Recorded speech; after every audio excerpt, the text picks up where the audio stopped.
อีกประมาณ10 นาทีเดี๋ยวอีก10 นาทีเดี๋ยวสิมอบบัตรท่องเที่ยวให้กับผู้ที่บัตรตัว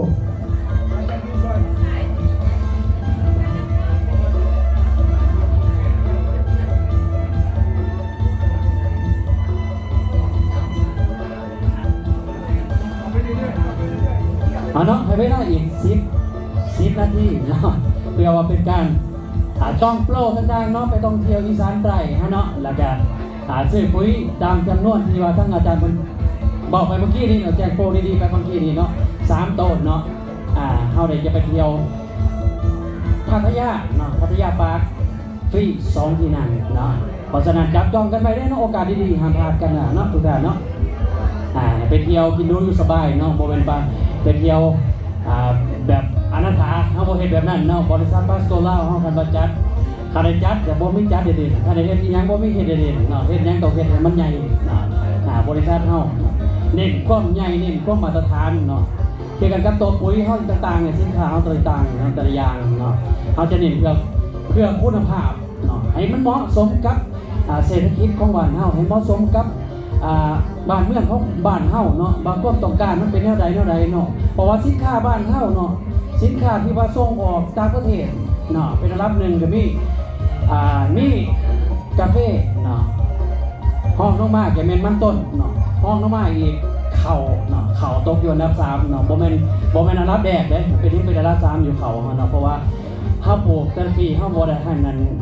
เฮาก็ขายบ่ได้ราคาคนเพราะปานใดมันบ่สามารถเป็นสินค้าหลักที่ว่าเขาส่งออกได้มันมีแต่ว่าสินค้าหลักที่บ้านเขาส่งออกได้ก็คือกาแฟออกมาแกแม่นมันต้นเขาจะมันอยู่อันดับ3เฮาเข้าใจดีพ่อแม่พี่น้องเฮาเนาะอยู่บ้านเฮาการเกษตรเป็นดักเฮาจังนำปุ๋ยเนาะเข้ามาให้ทุกท่านได้ลองใส่กันได้เปิดใจลองใส่เนาะผู้ใดที่ว่าใส่ไปก่อนแล้วก็ติดใจในคุณภาพของตัวปุ๋ยของเซนโนของเฮาใส่ไปแล้วจากผู้ที่เคยใส่2 สอบ 3 สอบก็กลับมาใส่ก็กลับมาซื้อขึ้นเนาะซื้อขึ้นผู้ต้น2 ต้นก็แล้วแต่เนาะที่ว่ามาอยู่นี่ส่วนใหญ่ก็มีแต่ลูกค้าเก่าๆส่วนใหญ่เนาะลูกค้าใหม่ๆก็สิมีส่วนน้อยจากที่ใส่ไปแล้วเนาะเห็นมามันผลท่านใจตัวเองเนาะจากการมีการซื้อซ้ำเนาะใส่ซ้ำเนาะจนเกิดมาเป็นระบบธุรกิจของเฮาเนาะถ้าท่านอยากซื้อไปใส่เนาะท่านก็สามารถซื้อไปใส่ได้เนาะถ้าทุกท่านคิดเห็น2 ทางในการดำเนินธุรกิจการเฮ็ดธุรกิจเป็นของท่านเองท่านก็ซื้อจำนวนได้เนาะจำนวนหลายๆแล้วไปขายต่อได้เนาะในราคาถือคือจังซี่แหละเนาะเป็นโปรดีๆทั้งบริษัทพาสโกเฮามอบให้เนาะหลังจากได้ซื้อไปแล้วยังได้ไปซื้อไปแล้ว1เฮาได้ใส่เนาะได้ใส่สินค้า2เฮาได้ไปเที่ยวนํเนาะเปรียบเทียบกับสมมุติว่าถ้าเฮาซื้อปุ๋ยเคมีเนาะอยู่อื่นๆที่ว่ามีขายที่ท้องตลาดเนาะเฮาอาจจะบ่ได้เฮาได้เพียงแต่สินค้าเนาะแต่ว่าเฮาบ่ได้ไปเที่ยวเนาะตัวนี้ก็คือเฮาเฮ็ดให้มันตอบโจทย์กับบ้านเฮาเนาะเพราะว่าเอาใจคนบ้านเฮาโดยกงเนาะเอาใจคนประเทศเฮาเนาะประเทศลาวเฮาก็คือเมื่อทานซื้อปุ๋ยของเฮาเนาะจากบริษัทพาสโกล่าเฮาบอกว่าจะเป็นปุ๋ยเม็ดหรือปุ๋ยน้ำเนาะทานก็ได้ไปเที่ยวฟรีนำบริษัทพาสโกล่าเฮาบอกว่าบริษัทเฮาจะไปเที่ยวไสทุกการก็ได้ไปเที่ยวกันเนาะเพราะว่าเฮายกสูงเนาะเพื่อนำพาของลูกค้าเฮาทุกการให้ได้มีโอกาสได้ไปเที่ยวกันเนาะเพราะว่าเฮาเข้าใจดีเนาะเข้าใจว่าคนบ้านเฮาบ่มีเวลาบ่มีโอกาสที่จะไปเที่ยวแบบนั้นเนาะเดินไปได้แต่ว่ามันก็ยากเนาะเฮาบ่เข้าใจว่าเฮาสิไปท่องเที่ยวสถานที่นั้นเฮาสิไปแบบใดเนาะส่วนใหญ่เฮาบ่เข้าใจปานนั้นเนาะคันมาซื้อผ่านบริษัททัวร์มันก็จะแพงกว่านี้ขึ้นเนาะพอดีก็เข้ากับบริษัทพาสโกเราเนาะซื้อสินค้าเฮาปั๊บเฮาก็ได้ไปเที่ยวนั่นโลดเนาะบ่ได้ยากเลยเนาะซื้อปุ๊บได้ไปเที่ยวปั๊บซื้อปั๊บได้ไปเที่ยวปุ๊บมิตรภาพมอบให้ทั้งบรรดาแม่ทีมเนาะแจ้งโปรดีๆให้ทั้งทางสมาชิกเข้าเดี๋ยวโหกันเนาะบัตรทานเพื่อตัดสินใจเอาหรือบ่เอาเนาะแจ้งโปรดีๆไปเลยเนาะสีปั๊บเขาก็ได้ไปเที่ยวปั๊บเด้อเนาะแต่คือโปรโมชั่นดีๆมื้อนี้ก็คือเขาซื้อปุ๋ย3 ตันไปเที่ยว2 ที่นั่งเด้อเนาะคือทานพอออกมันขึ้นมาแจ้งโปรดีๆไปเมื่อกี้นี่เนาะ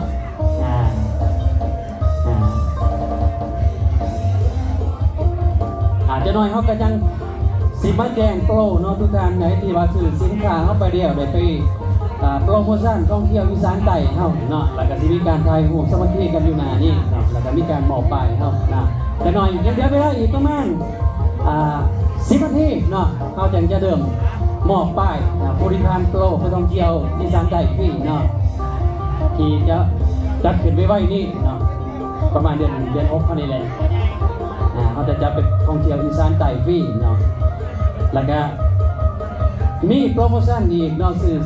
3 ต้นเนาะได้ไปเที่ยว2 ที่นั่นที่ว่าปุ่มสุดปุ่มเลยเนาะที่ทางบริษัทพาสโกเฮาที่ทางท่านประธานเพิ่นมอบโปรดีๆให้ทุกท่านได้ล่องไปซื้อล่องใส่กันเนาะแล้วก็เลยไปเที่ยวนั่นนี่คือโปรดีๆจากบริษัทพาสโกลาวเนาะที่ทางท่านประธานเพิ่นมอบให้นะ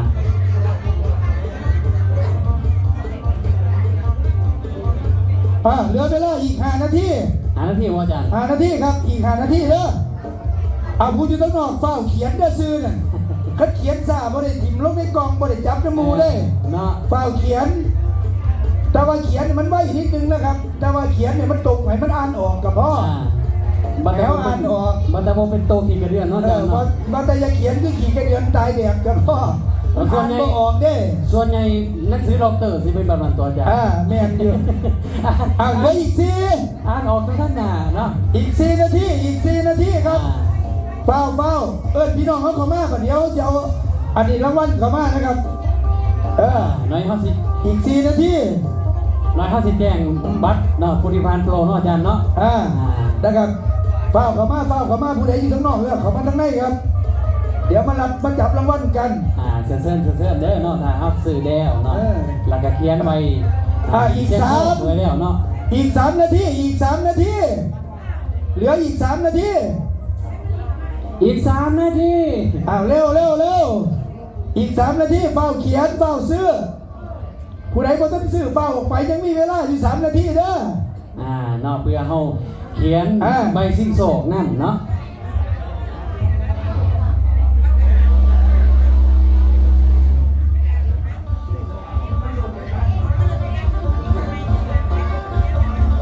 อีก3 นาทีอีก3 นาทีผู้ใดอยู่ข้างนอกเฝ้าเขามานะครับเฝ้าเขามาฝากประจำทีเนาะอาจารย์เนาะฝากเขามาประจำที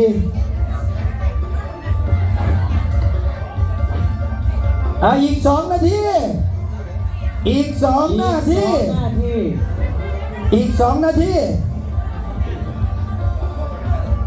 ผู้ใดบ่ต้องได้เขียนลงนะครับผู้ใดบ่ต้องได้เขียนลงผู้ใดเขียนซื้อเขียนหยังเฝ้าเขียนเด้อเฝ้าเขียนนะครับเฝ้าเขียนเด้อ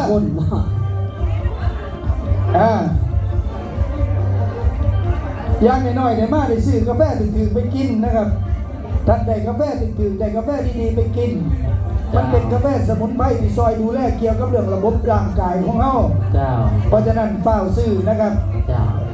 เนาะคืออาจารย์เนาะอาจารย์เนาะคือที่เขาหูกันเนาะบ่มีผู้ใดที่หาเขาเองได้ก็ตัวเขาเองนะเพราะว่าบางท่านอาจจะใส่ปุ๋ยไปแล้วก็มีแต่ว่าท่านได้มาร่วมงานมื้อนี้ครับได้กาแฟไปกินก็ถือว่าสุดยอดแล้วนะครับกาแฟก็ไม่ใช่ซี่ไปได้สิ่งดีๆกับเมื่อเนาะบอกว่าเหลืออีก1 นาทีอีก1 นาทีอีก1 นาทีนะครับเดี๋ยวทั้งเจ้าหน้าที่เอาใบจับฉลากเข้ามาอันเชิญใบจบสลากเอาใบจับฉลากเข้ามาครับ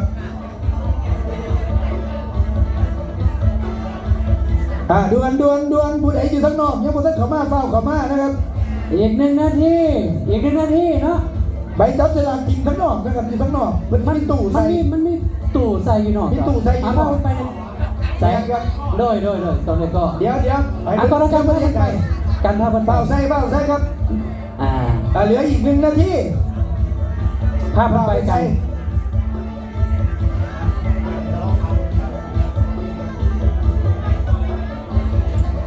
เหลืออีก1 นาทีเนาะที่เขาจะ